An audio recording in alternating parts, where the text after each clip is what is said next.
He walked into the grand dining hall with nothing but his apron and quiet dignity. To the powerful men seated at the table, he was invisible, just another face meant to serve, not to be heard. But what none of them knew was that this new cook carried more than recipes in his hands. He carried a truth that could shake the very walls of power. Behind the polished smiles and glittering suits sat a man who ruled with arrogance, a billionaire CEO untouchable in his empire of fear. No one dared to challenge him until now. What could one overlooked cook possibly do to stand against a giant? And why would his courage change everything? Marcus never dreamed his life would cross paths with the most powerful man in the city. He was a quiet soul, the kind of man who believed hard work could speak louder than words. Fresh out of culinary school, he'd taken a job that most overlooked, working in the kitchen of a company known for its wealth, power, and ruthless CEO. To Marcus, it wasn't about prestige. It was about providing for his family, building a future, and proving that he belonged in a world that often dismissed men who looked like him. Each morning, he arrived before dawn, sleeves rolled, apron tied, hands steady over the chopping board. He poured care into every dish, not because the executives noticed, but because excellence was his quiet rebellion. For a while, it seemed like just another job. The boardrooms above might have buzzed with power, but down in the kitchen, life moved in rhythm. Knives against cutting boards, pots simmering, ovens humming. But beneath the surface, tension lingered. Whispers among the staff spoke of the CEO's temper, his arrogance, and his unshakable belief that no one, not employee, not outsider, could challenge him. Many had tried. All had been silenced. Marcus wasn't looking for trouble. He only wanted to work, to keep his head down, to survive in a world that had never made things easy. Yet fate has a way of pushing the overlooked into the spotlight. And soon, a single moment in that glittering empire would test not just his skill, but his courage, because the day was coming when Marcus would no longer be able to stay silent. Marcus had only been in the company kitchen for a few weeks when he began to notice how the atmosphere shifted whenever the CEO entered the building. Conversations stopped mid-sentence. Employees stiffened. It was as though a storm had rolled through the halls, and everyone knew better than to breathe too loudly. The man at the center of it all, the billionaire CEO, was untouchable. His albeit wealth had built him an empire, and his arrogance kept it fortified. Marcus, tucked away in the kitchen, thought perhaps he could stay invisible. But in places like this, invisibility was a fragile illusion. The first sign came during a lavish board dinner. The kitchen buzzed with orders, and Marcus carefully plated each dish with precision. But when a waiter carried his creation into the dining hall, it came back almost instantly. The CEO had sneered, untouched plate still steaming, and muttered a word Marcus had heard too many times in his life, a word that cut deeper than any criticism of his cooking. It wasn't about the food. It was about him. Marcus's chest tightened. He'd been here before, in different forms, in different jobs. The quiet dismissal, the reminder that no matter his skill, some people only saw the color of his skin. He wanted to believe it was an isolated moment, but the pattern became clearer with each passing day. Orders barked in his direction that weren't given to anyone else. Tasks doubled, while others were allowed to coast. And always, that look from the CEO, the kind that stripped him down to something less than human. Still, Marcus pushed forward. He told himself he couldn't afford to falter. His family depended on him. His future depended on him. So he worked harder, faster, and quieter. But inside, the pressure grew heavier, pressing against his spirit with every passing insult. Then came the night that changed everything. The company was hosting a high-profile gala with politicians, investors, and celebrities seated at the long, glittering table. The kitchen was a whirlwind, steam rising, knives clattering, orders flying. Marcus moved with practiced precision, determined to keep his focus. But when the CEO strolled through the kitchen, surveying the staff like they were his property, Marcus felt the tension spike. The CEO paused at Marcus's station. His eyes narrowed. "Make sure it's perfect," he said coldly, his voice carrying just enough bite to remind everyone who held the power. Then, under his breath, low enough to feign deniability, loud enough for Marcus to hear, came another sting, laced with that same poison of prejudice. Something inside Marcus shifted. For years, he had carried insults silently, letting them dissolve in the shadows of his work. But this time, with the eyes of the room just beyond the kitchen doors, with a hall full of people unknowingly consuming the labor of his hands, Marcus felt the weight of silence become unbearable. As he plated the main course, his mind raced. Should he let it go, as he always had? Should he swallow the bitterness and move on? Or was this the moment he had been pushed too far? The clatter of dishes, the hum of voices, the laughter from the dining hall, it all blurred into a distant echo. His heart pounded against his ribs like a drum. The injustice was no longer something he could bury beneath long hours and quiet sacrifice. It was alive, burning, demanding to be confronted. And as Marcus carried the final dish to the doors of the dining hall, he knew one truth with absolute clarity. The night would not end the same way it began. Because this time, silence was no longer an option. The dining hall shimmered under crystal chandeliers, laughter and clinking glasses filling the air.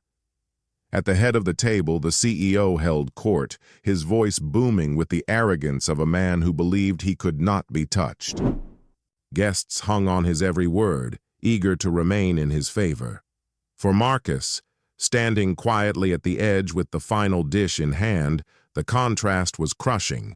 Wealth and power on one side of the room, invisibility and dismissal on the other. But when he stepped forward, placing the plate before the CEO, everything shifted. The man sneered, pushing back his chair with deliberate force. "This?" he said, his voice sharp enough to slice through the room. He didn't speak to Marcus as a professional or even as an employee. He spoke as if Marcus were beneath him, a nuisance daring to take up space in his world. Then came the words, the kind designed not to critique food, but to degrade the man who made it. A slur disguised as jest, tossed carelessly into the air, but heavy enough to silence the table. The laughter died. Forks froze halfway to mouths. Every eye turned to Marcus. His body stiffened, blood rushing to his ears. For a split second, the room seemed to tilt, the chandeliers swaying in slow motion. He had endured insults before, but never in such a public, humiliating way. He could feel the weight of expectation pressing down, everyone waiting for him, to shrink, to swallow the humiliation, to quietly return to the kitchen. But something deeper surged within him. Years of being dismissed, disrespected, overlooked, years of silence had led to this moment. His hands trembled not from fear, but from the force of everything he had held back. Marcus looked the CEO in the eye, his voice steady, louder than he imagined it could be. He didn't shout. He didn't curse. He spoke with a calmness that carried more power than any raised voice. He named the injustice, stripped away the disguise of the insult, and told the truth that no one else at that table had dared to say. The room shifted again. Some guests lowered their eyes, ashamed. Others watched, stunned, as if they were witnessing something impossible.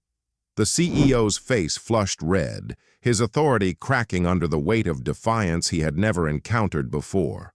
For Marcus, it was both terrifying and liberating. Terrifying, because he knew the cost of speaking out in a room where power was currency.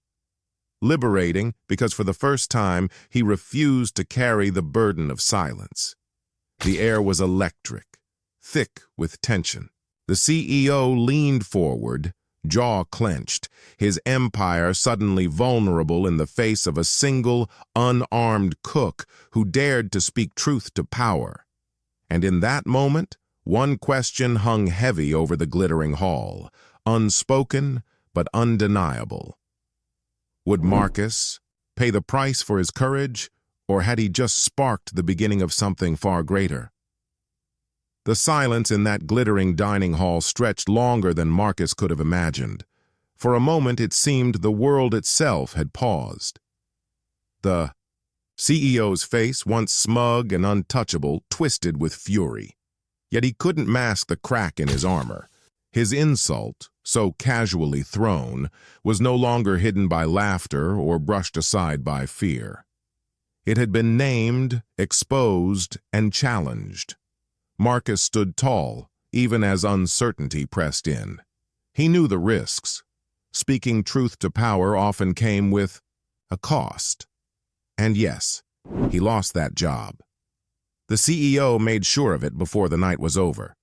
But what Marcus carried out of that building was far greater than any paycheck. He carried dignity. He carried the knowledge that silence hadn't broken him, and that his courage had pierced through the walls of arrogance built to keep people like him in their place. News of the incident spread quickly, whispered first among staff, then leaked beyond the company walls. Some dismissed it as exaggeration. Others, however, recognized it for what it was, a mirror held up to the world, reflecting the quiet cruelty too many had grown used to ignoring. For Marcus, the days that followed were not easy. Doubt haunted him. Anger lingered. But something else began to grow as well, a sense of purpose. Strangers reached out with stories of their own, voices that echoed his pain. He realized he wasn't just one man against one CEO. He was part of something larger, something that stretched across cities and generations, the fight against the silent machinery of racism that hides behind wealth, power, and indifference. This wasn't just about one dinner. It wasn't just about one insult. It was about every workplace where prejudice goes unchecked, every boardroom where arrogance silences truth, and every kitchen where dignity is tested. Marcus's act of courage, small as it might have seemed in the moment, carried weight because it revealed what so many endure in silence, and that is the impact of racism. It doesn't always come in headline-grabbing acts of violence. Sometimes it hides in the quiet dismissal, the cruel remark passed off as a joke, and the opportunities denied before they are ever offered. It chips away at humanity, leaving scars unseen but deeply felt. But courage, too, has a ripple effect. One act of defiance, one refusal to stay silent, can remind others of their own strength. It can force those watching from the sidelines to reckon with their silence.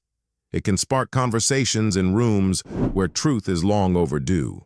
Marcus's story is not unique, but that is exactly why it matters. Because if one man's voice can shake the walls of power, what could happen if more voices refused to be silenced? What if the quiet dignity of millions finally demanded to be seen, to be heard, to be respected? The night Marcus challenged that CEO, he didn't just defend himself. He exposed a truth that cannot be ignored. And while his job ended, his story did not. It became part of a larger struggle, a reminder that racism is not a relic of the past, but a present reality we must confront. The question is not whether Marcus was brave. It is whether we, too, will find the courage to stand against injustice when silence feels safer. Because the story isn't just his. It belongs to all of us. So, ask yourself, when the moment comes, will you stay silent or will you speak?